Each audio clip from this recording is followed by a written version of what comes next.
One night, Percy was stopping at a station with the post train.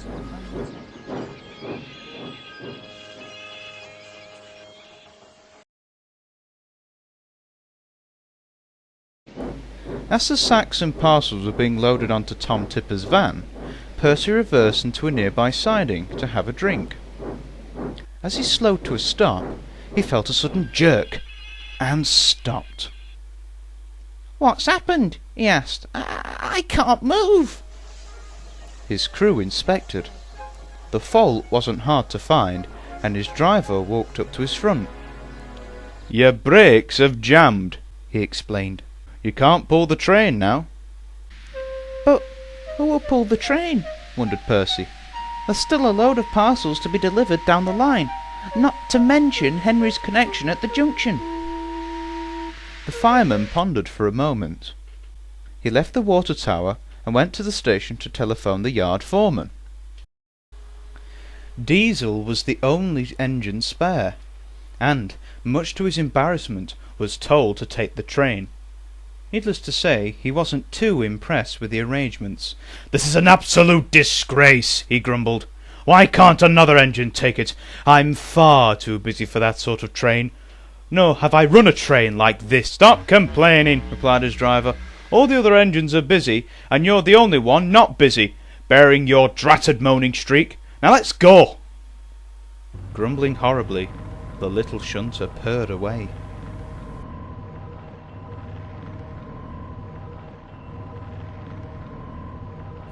Meanwhile, Percy stood in the siding, cold and miserable. He was hoping that help would come soon, but had to goggle in surprise as Diesel backed down to the vans.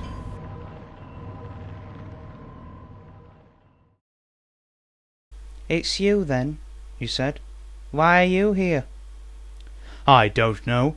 Just wanted a breath of fresh air," Diesel snapped back. "I'm taking your post train, you thick green caterpillar. So just be happy your precious parcels are being moved instead of being soaked like you would."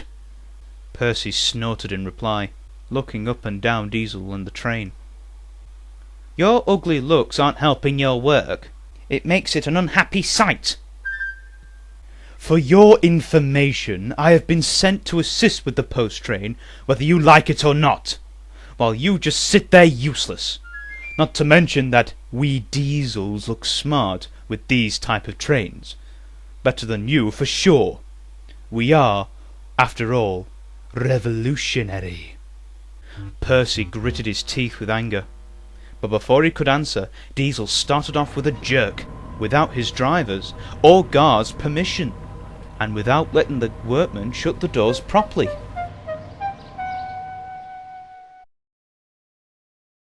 "Now this is how you pull a post train," he chuckled as he hummed along the line. However, Diesel had left the station too quickly, making a dangerous mistake. The driver heard a loud thumping sound and a rustling from the trackside. He looked back down the train and gasped. "What on earth? Where are the parcels? They're falling out everywhere!" And he quickly stopped the train.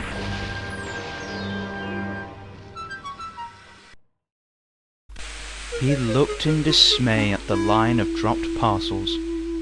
"You stupid engine! You were too impatient to let the workmen shut the van doors!" Diesel just sniffed and looked away. The driver sighed and went to get the fallen parcels for the vans. After securely locking the doors, they set off once more.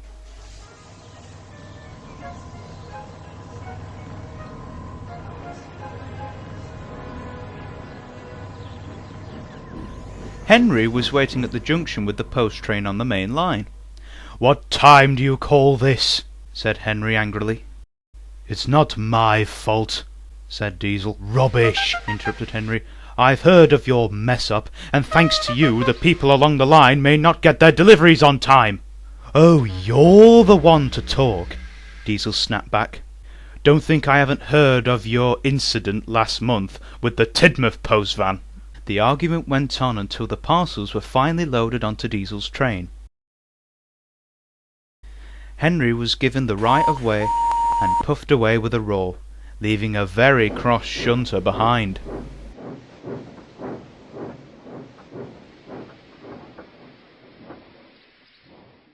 Soon Diesel's guard showed his lamp, and the Diesel slowly moved off, still fuming.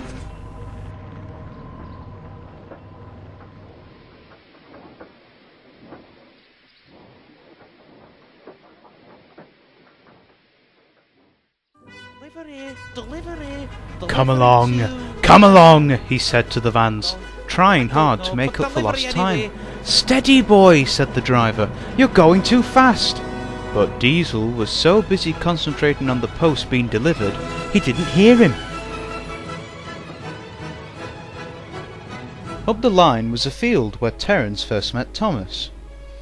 As autumn had passed, it had been ploughed to brown earth, and a late frost had covered it in a sparkly white coating. The engines had been warned to be careful around here in case of the dodgy rails on the embankment, especially with the wind and frost damaging them. When Diesel came up, he rounded the curve much too fast. His wheels slipped badly, and with a crack, he came off the rails with a loud thud. "Help!" he cried as his driver jumped clear. "Save me!" He slid down the slope, through a fence into a muddy field, and stopped, inches away from Terence's shed. The tractor was very surprised to see an odd-looking black box in the field. By morning, Terence was moved away as help arrived to get Diesel out. "Well, I never thought that this field needed another ploughing until the snow passed, but I didn't think you'd be giving me a hand with the word, Diesel," he chuckled. "Enough with the feeling of help," mumbled Diesel through the muddy bushes. "Just get me out!" The farmer wasn't happy about what had happened, but he and Terence helped the workmen clear up nevertheless. Soon, Diesel was put on a well wagon and shunted back to the yards by repaired Percy. The Fat Controller was there waiting for him, and he didn't look pleased about the happenings. "Diesel," he shouted, "explain yourself." The shunting Diesel shuffled awkwardly. "Well, sir," he began, "I got a bit, careless, sir, and I did not let the workmen shut the doors, leaving parcels scattered everywhere." "And the crash?" Faulty rails, maybe?" The Fat Controller stared and sighed. "I see," he said thoughtfully. "Yes, indeed, you were careless. But there was no need to be hurrying with your train from the top station. No barking at Henry, or speeding at the curve, was there?" Diesel gulped nervously. He was hoping that he wouldn't find out about that. "You will be fixed and cleaned at the works, and then refined to the yards at Elsbridge for a few weeks for your punishment until I can somehow be able to trust you again. Afterwards you will be back to normal duties, and I expect no more racing or competing, correct?" Yes, sir," Diesel mumbled glumly, and the Fat Controller strolled sternly away to his car.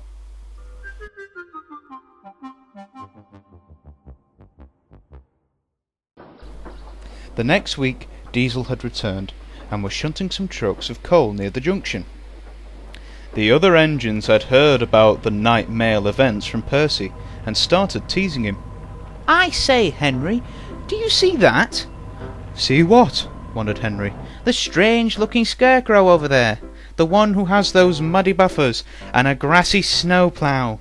"Oh, that's Diesel. Didn't you know, my dear Percy?"